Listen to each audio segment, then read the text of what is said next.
Okay, hi guys.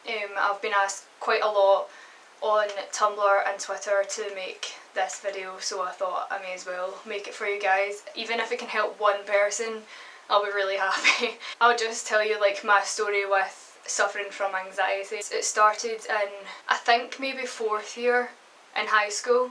I started getting a bit like dizzy a lot and I couldn't really get out of my bed because I was so dizzy, and it started to kind of panic me, which caused the dizziness to get worse. I went to doctors and everything and I had no ear infection and nothing else was wrong with me. Throughout 5th year I started taking higher maths, which is like maybe A-level maths in England, but in Scotland it's called higher maths. And I was really good at maths, which is why I was accepted to take higher, and I just couldn't do it, and like the thought of like the homework and everything else just made me so panicky, and like I started getting really sick again and really dizzy and didn't really know what was happening. I used to kind of break down when I thought about it, and I eventually told my maths teacher that I didn't think I could do it anymore. She actually never told me, but she realised that I was having like sort of panic attacks about it, and then said that in 5th year I was allowed to take 3 periods instead of taking higher maths so that it wasn't stressing me out anymore. But I didn't realise it was like an anxiety thing, because I didn't know what anxiety was. Anyway, so when that had happened I started getting quite sick throughout 5th year and was off quite a lot, and it got progressively worse in 6th year, and to the point where I actually had to drop out of school because I was missing so many classes that I just physically wasn't well enough to be in school. Like at that point I had an absolute massive fear of dying, and pretty much anything I did I was convinced I was going to die. I actually had a pain in my chest one day when I was 17 I think, and ended up in an ambulance because the pain in my chest panicked me. I thought I was dying, and I couldn't see anything at all. Like it kind of like scares me speaking about this, but I was on the phone to the 999 woman. I'm getting pure emotional here. Right. I was on the phone to the woman who was the emergency service woman, and she was like panicking. I don't know why I'm crying. She was like panicking because I was panicking, and I actually really don't know why I'm crying. Okay, sorry about this, but I was like convinced that I wasn't alive anymore.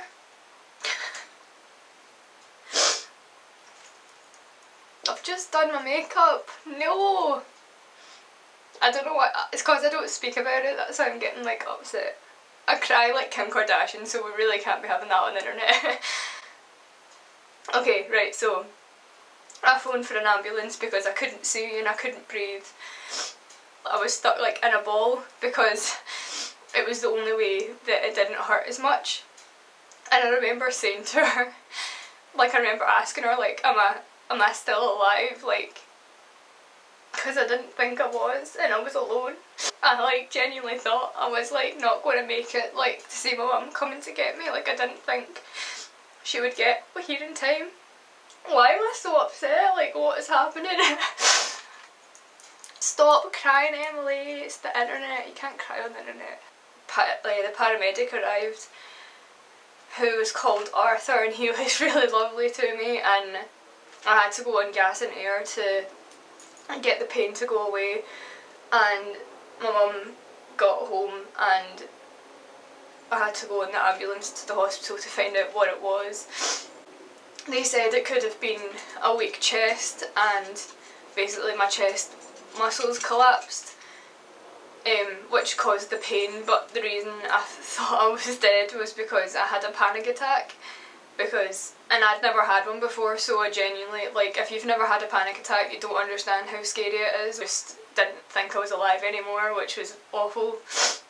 Clearly I've not spoken about this in a long time, which is why I'm crying, which is weird, but anyway after that I got I'm going to say sick like this because I'll explain it in a minute. I got sick quite a lot and ended up like constantly being in and out of hospital getting scans, and I was pretty convinced that I was dying like every day of my life. I had a diary that I would write in any time that I got really bad, and because I'm so close with my mum, that was the reason I was like, I think it got worse because it's just been me and my mum in my house and we are really close, and the thought of not being able to like see my mum, or if something happened to me, like I know how upset she would be, so I never wanted to like put my mum through that. So that's why I was always in the hospital. I wanted to find out if anything was wrong with me, and all the tests came back as negative. Like every scan I got, I went for a CT scan of my chest. My rib was really sore and I thought there was a lump on it, and it was like causing me extreme pain, like, which is the weirdest thing because there's nothing there. And I ended up having to get other scans through that. They found something in the chestal region and I had to get a scan for that, so automatically like my anxiety levels like just exploded because I went in for something and they found something else, which turned out to be nothing. It was just like tissue. And then I was like getting all sorts of scans and like constantly in the doctors, and I didn't understand why like no one was finding what was wrong with me. I went through a phase, like, well, my eyes are still not right, but of having like insane double vision, which I googled and it came up saying that one of the main causes for I shouldn't have googled it, do not google anything if you're sick. One of the main reasons for extreme double vision is a brain tumour. So the woman told me that it wasn't that because something else would be happening with my eyes, but I just didn't want to listen to her. I was like, I need a scan, you need to scan my head right now. And I ended up getting a scan on my brain and my head, and it came back fine, and I was like, I don't believe that it came back fine, like why can't I see properly? Like there's something in my head, there's something not right. And I went back to my normal GP and she said, I think you've got hypochondria, which stems from anxiety. For those who don't know, hypochondria is like a mental illness in which basically your brain creates things that aren't actually real, but you feel the pain and you feel all the side effects of that certain disease. So also when I took tablets like painkillers and stuff, if I read the side effects I would get them because my brain like would just do it. It's bizarre how powerful the brain is that we just can't always control it. And she prescribed me medication for it, which I never took because I've got a fear of taking medication.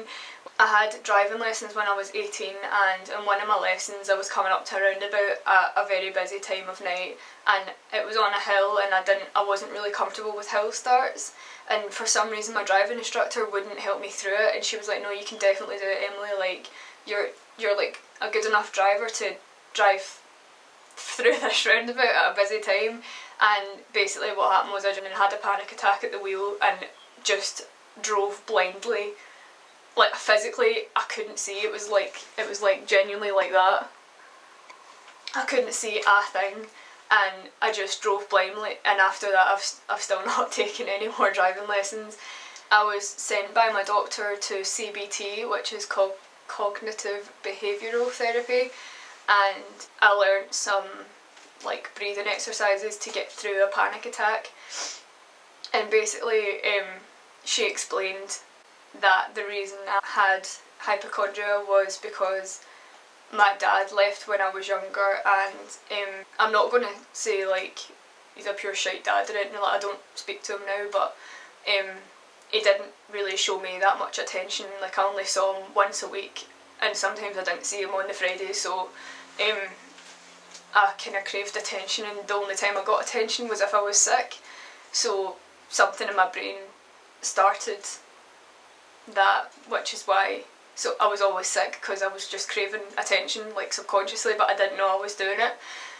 So once that was explained to me, I didn't have hypochondria anymore. Like, I was really good with it. So when my voice is like really shaky, I don't know why I'm getting really upset with this, but yeah, so like I was fine, but I still suffered from severe anxiety, and on more than one occasion I've been getting the bus into Glasgow. Like, I live like a bit out of Glasgow and it takes an hour and a bit on the bus to get there, and I've had panic attacks on the bus that my mum's had to come and meet me at the bus stop to come and make sure I've been like I'm okay and stuff.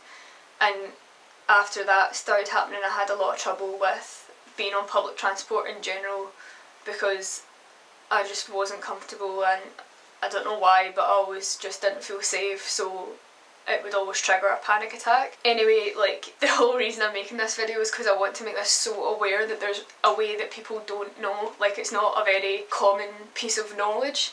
This year, February 2014, I went to go to a chiropractor because I had a pain in my back and I wanted it to be gone. He gave me a form to fill out and it asked loads of questions about mental illness, so like depression, anxiety, and then fears. I was ticking the boxes and I was asking my mum, I was like, why is this this is a chiropractor, like, why is this a thing at all?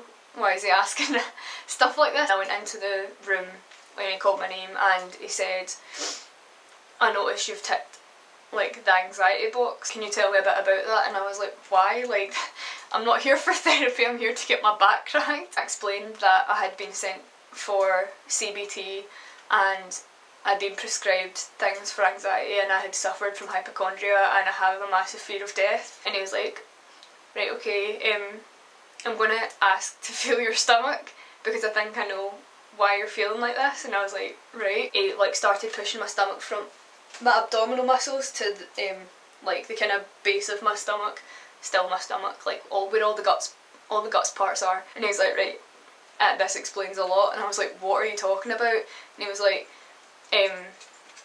you're gluten intolerant. And I was like, what? Like, what has that got to do with my back being sore? What is happening? And, oh, also I should mention that I passed out every time I went into a restaurant as well. This is true, like everyone in the world to an extent is intolerant of lactose and gluten, but some people's bodies can deal with it a lot better than others, and my body does not deal with it well, and gluten intolerance is one of the main causes for people having anxiety.